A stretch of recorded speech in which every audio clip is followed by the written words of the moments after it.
Mambo Jumbo, já ouviu esse ditado, esse jargão? Pois é, confusão. Não vou em detalhes, mas o mundo em confusão, a religião em confusão. E aqui a gente vai tentar tirar um pouco dessa confusão e mostrar em 1 Coríntios, no capítulo 15, e textos relacionados, falar um pouco sobre esse assunto de ressurreição, onde Paulo até fala em 1 Coríntios 15, todos serão vivificados em Cristo? É todos? Todo mundo? O que isso realmente significa que Paulo está falando? Aqui em 1 Coríntios, no capítulo 15, a gente vai ver que o tema, todo aqui do início, boa parte dele, é Paulo falando da ressurreição. Paulo fala da morte de Cristo, a sua ressurreição ao terceiro dia, e que o crente deve acreditar nisso, porque se Cristo assim não fez, não teve ressurreição, qual a nossa esperança? Tudo que ele diz aqui, então vã é a nossa pregação se não tem ressurreição, mas essa é a nossa fé, de que assim como Cristo foi a primícia, também vamos passar por isso também, se formos fiéis, teremos a primeira, faremos parte da primeira ressurreição. Primícia dos que dormem. E aqui a gente vem o contexto maior que a gente quer falar, em 1 Coríntios, no capítulo 15, a partir do verso 21. Fala assim, porque assim como a morte veio por um homem, também a ressurreição dos mortos veio por um homem. E olha só, no verso 22, porque assim como todos morrem em Adão, assim também todos serão vivificados em Cristo. Todos, a mesma palavra no grego, nos dois locais, tanto aqui no início, como aqui na segunda instância aqui.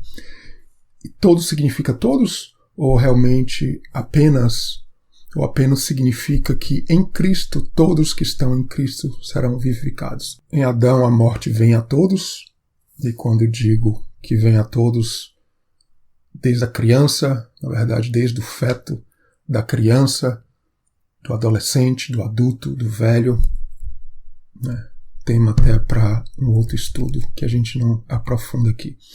Então, a gente continua aqui. Mas veja só, todos serão vivificados. Então, nesse tema de ressurreição, Paulo vai falar da ordem da ressurreição. Veja só que tem três grupos, ou tem três aqui tempos onde a ressurreição vai acontecer. Então a gente vê três grupos. O primeiro sendo Cristo, a própria primícias, depois os que são de Cristo na sua vinda, e depois virá o fim, o terceiro grupo. Quando tiver entregado o reino a Deus, ao Pai, aniquilado todo império, potestade e força. Então veja só, aqui na continuação, versos 25 a 28, fala muito em sujeitar. Esse tema de sujeição fala de reino. Algo, no caso Cristo, o reino de Cristo está acima de outros, porque por enquanto o mal, o engano também, não só o mal da forma que a gente conhece por aí afora, mas até o engano dentro da religião prevalece. Mas as portas do inferno, do Sheol, não vão prevalecer ao final. Porque convém que reine Cristo e seus fiéis, até que haja posto a todos os inimigos debaixo de seus pés. Veja só, debaixo dos pés. Os reis no Antigo Testamento, quando tinham as batalhas, isso até é bíblico, tem passagem sobre isso. Eles pegavam o rei, vencia ali, e uma das coisas que faziam, muitas vezes, colocava até literalmente o pé ali sobre o pescoço do rei, e realmente é esse símbolo da vitória. O último inimigo que há de ser aniquilado é a morte, porque todas as coisas sujeitou debaixo de seus pés. Vai sujeitar. Veja só, quando todas as coisas lhe estiverem sujeitas, Cristo, então também o mesmo Filho se sujeitará àquele, no caso Deus, que todas as coisas lhe sujeitou, para que Deus seja tudo em todos. Veja só. Então realmente há 3 momentos que a Bíblia fala aqui de ressurreição. É claro que a nossa vida, espiritualmente falando, a gente vai a cada dia morrendo e vivendo, sendo vivificado, mas aqui a gente está falando realmente em termos práticos de ressurreição, ou em termos mais literais, ou em termo natural.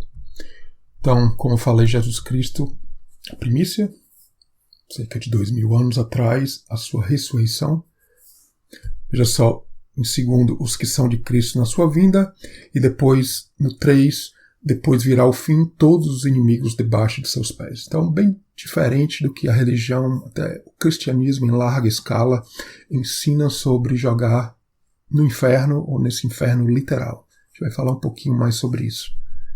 Todo o joelho se dobrará. Veja só, debaixo de seus pés. Então essa questão de todo o joelho se dobrará, que a gente vê em outras passagens, Paulo fala sobre isso, e vem até do livro de Isaías, e na verdade a origem toda disso vem do Gênesis até, os irmãos de José se dobrando perante a ele, que tinha uma alta posição no Egito naquele momento. Então veja só esses 3 momentos, essas 3 ordens, a gente vê aqui, é claro que essas festas de Israel se aplicam para a gente também, não só para a igreja, para o tempo da ressurreição, se aplica tudo para a gente. A Bíblia é um livro muito profundo. Então veja só Páscoa, as primícias onde Jesus ali ressuscitou. Estamos aqui no Pentecostes, se a gente olhar pelos tempos proféticos, a nossa chance dessa colheita, de participar e alcançar a ressurreição que a gente entende em termos de tempo profético, será nas trombetas, na última trombeta, mas não é o fim. Tem a expiação e tabernáculos, tem outros estudos que a gente fala mais sobre isso. Fala muito do reino de Deus também, conecta com Daniel, Apocalipse, Ezequiel e vários outros. E a partir do verso 29 do capítulo 15 de 1 Coríntios, a gente vai ver esse tema de semear, também nesse tema de ressurreição. Porque realmente Paulo vai se baseando a sua doutrina não do acaso, ou não de uma mensagem que o Espírito Santo assim jogou na sua mente necessariamente, mas a Bíblia fala sobre isso. Veja só, é assim que o Espírito Santo opera grandemente, e Paulo vai tendo em mente não só as festas de Israel, as 7 festas, e as 3 principais, como vários outros tópicos bíblicos de semear para essa colheita. Veja só, em Romanos aqui a gente vê o evangelho na história de Abraão, Jacó e Isaac. Romanos 14, nos versos 10 e 11, mas tu, porque julgas teu irmão, porque havemos de comparecer ante o tribunal de Cristo, todos nós, porque está escrito, como eu vivo, diz o Senhor, veja só, todo o joelho se dobrará a mim e toda a língua confessará a Deus. De onde Paulo tira isso? Veja só, ele tira do livro de Isaías, é verdade? Isaías vai tirando toda a história de Jacó, Esaú, a história de Abraão, que vai acontecendo ali naquele momento dos dias de Isaías. Ele vai, através do Espírito Santo, percebendo, tendo essa percepção, essa sabedoria, esse entendimento de discernir as coisas, de separar e entender. Veja só tudo que estava acontecendo ali ao povo de Israel nos tempos de Isaías, que por sinal aconteceu também nos tempos de Jesus, no tempo de Paulo e dos apóstolos, nos tempos de Isaías ali, é a própria história de Jacó, a própria história de Abraão também. E o absurdo religioso de dizer que todo joelho se dobrará, então Deus vai jogar todos no inferno? Que isso? Uma coisa que mais e mais eu tenho ouvido, mas é a completa, me desculpa a palavra, ignorância mesmo, a falta da sabedoria e do Espírito de Deus de entender e de buscar a verdade. Filipenses, no capítulo 2, nos versos 10 e 11, para que ao nome de Jesus se dobre todo o joelho dos que estão nos céus e na terra e debaixo da terra. Toda língua confesse que Jesus é o Cristo, Cristo é o Senhor, para a glória de Deus Pai. E como eu falo aqui, o contexto vem de Isaías, voltando para Isaías, onde Israel foi espalhado pelo mundo. Para quê? Para a salvação das nações, que já está acontecendo. Isaías no capítulo 45, Israel salvo pelo Senhor, com a eterna salvação. Bom, nos tempos de Isaías era o contrário que estava acontecendo, né? O povo estava sendo espalhado, depois Judá viria, depois ali nos tempos de Daniel, Ezequiel, por aí. Olhai para mim, sereis salvos, vós todos os termos da terra. Veja só que alcança nós os gentios e mais profecias para o futuro. Porque eu sou Deus e não há outro, porque mim mesmo tenho jurado, já saiu da minha boca a palavra de justiça, não tornará atrás, que diante de mim se dobrará todo o joelho e por mim jurará toda a língua. Então, todas as profecias de Isaías, e essa uma delas, tem muito contexto da história de Jacó, né, porque assim como Jacó foi em cativeiro, vamos dizer assim, né, na terra da Síria, não era nem um império, era a terra da Síria, do tio dele, ali aquele meio caminho, quando Abraão estava indo para a terra prometida, e ali alguns ficaram, e Jacó lhe foge do irmão, vai ali por 20, 21 anos ali, sendo domado, vamos dizer assim, sendo cuidado por Deus, mas trabalhando, né, e depois vai receber aquele nome Israel. Então a história de Israel, a história de Jacó, a gente já falou muito aqui nesse canal sobre isso, e não o suficiente para dizer a verdade. Então, o livro de Romanos fala muito do evangelho na história de Abraão, Isaac, Jacó e Israel. Romanos 11, nos versos 25 e 26. Não quero, irmãos, que ignoreis esse segredo. O endurecimento vem em parte sobre Israel, até que a plenitude dos gentios haja entrado. E assim todo Israel será salvo. Onde é que ele tira isso? Onde que o Espírito Santo revela isso? É claro, o contexto ali vem da história de Jacó também, né, dos irmãos. Como está escrito, de Sião virá o libertador e desviará de Jacó as impiedades. São os filhos de Jacó que ali levam José para a cova, para o Egito, e toda a profecia da história de Israel, da história do povo de Deus, da história de Jesus, da história da igreja também. Se a gente tiver olhos para ver, ouvidos para ouvir, a gente vai ver que toda aquela história de Jacó, a história de Abraão, Isaac, Jacó e toda a história do povo de Israel, toda a história dos tempos de Jesus, é a história da igreja no dia de hoje, nos dias de hoje e no futuro também. Então Israel ali nos tempos de Isaías e até mais para frente, onde Judá vai em cativeiro pela Babilônia, em seguida te vê que o povo de Israel foi espalhado. Tudo plano de Deus, e Paulo vai dizer, né? Quem foi teu conselheiro, Deus? Que plano é esse que nenhum homem jamais teria? Mas assim Israel se espalhando pelo mundo, vem a salvação dos gentios. E vai a pergunta que a gente vai comentar mais sobre isso.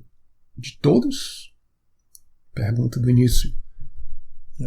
Jesus fala das 12 tribos de Israel, né? Que na regeneração o Filho do Homem vai se assentar no trono da sua glória. Apocalipse a gente vê os tronos, julgamentos, os fiéis nesses tronos também. Inclusive quando Jesus fala muito em Filho do Homem, é um termo que, se a gente vê profeticamente, está falando de nós, da igreja, o corpo de Cristo como Cristo. Então, para a gente abrir o olho, os ouvidos, para julgar as 12 tribos de Israel. Veja só, 12 tribos, vai julgar as 12 tribos apenas? Veja só, Israel se espalhou para o mundo. Esse termo de 12 tribos acaba sendo, na verdade, o mundo inteiro. Então, Tiago, capítulo 1, no verso 1, Tiago, servo de Deus, do Senhor Jesus Cristo, as 12 tribos que andam dispersas, saúde. Tiago não vai fazer exame de sangue, muito menos Jesus na sua vinda.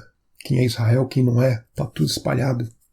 Temos um pouco de sangue de todo mundo aí, essa que é a grande verdade.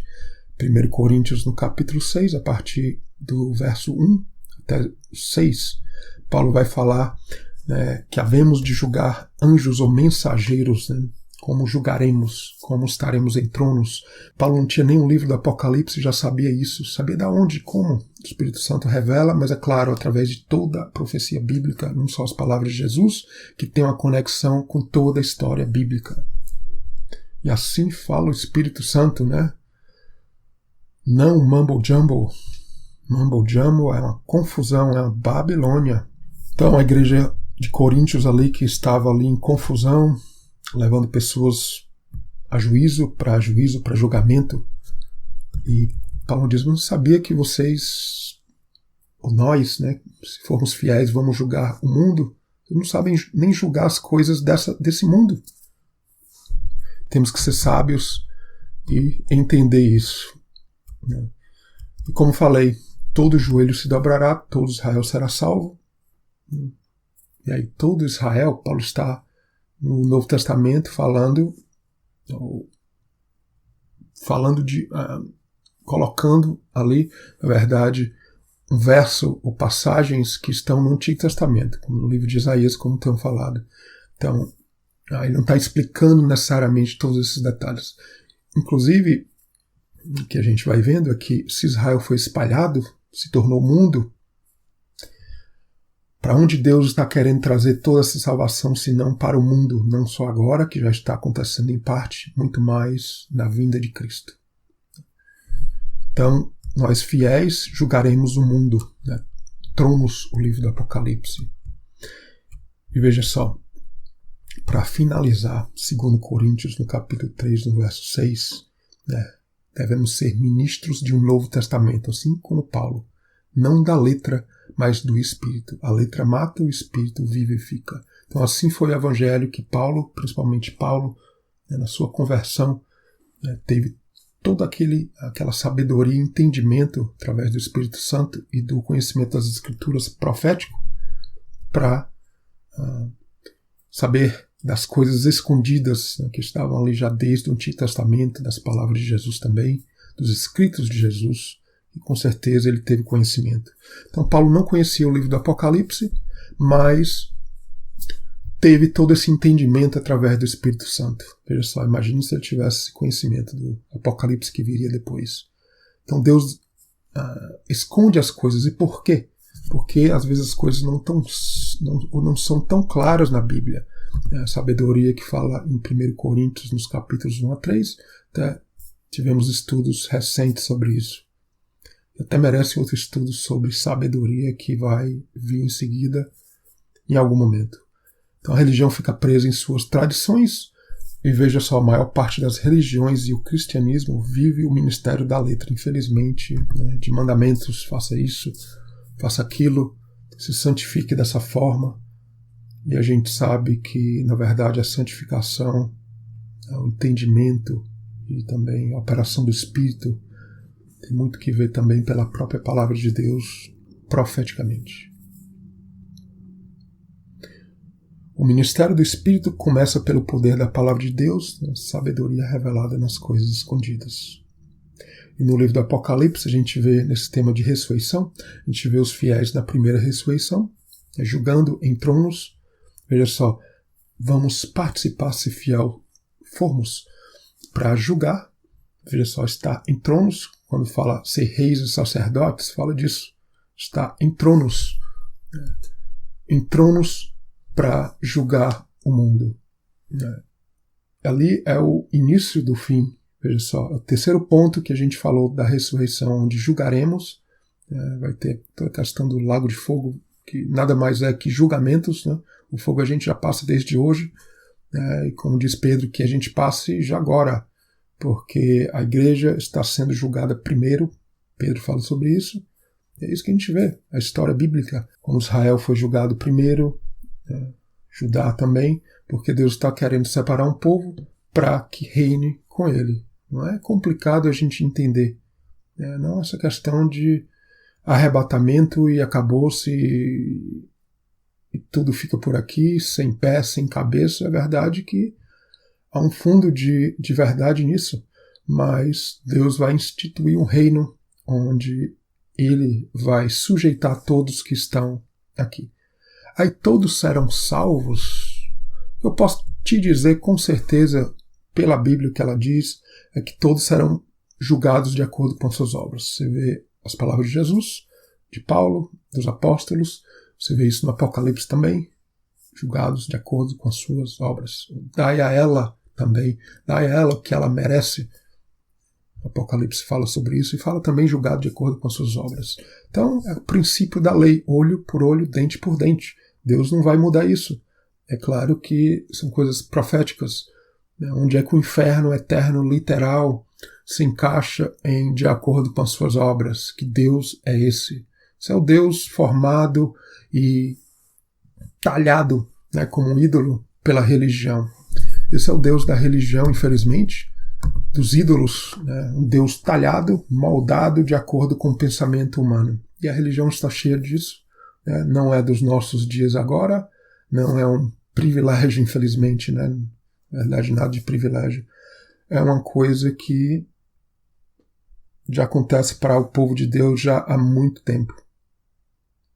Acontece dentro do povo de Deus há muito tempo. E se a gente for fiel, na verdade, o que a gente quer é estar reinando com Cristo e julgando este mundo. Eu espero que tenha sido de grande valia e tirado muito da confusão e da inverdade que a gente se vê, o que a gente vê por aí afora no meio religioso. Fique com Deus, a gente volta depois.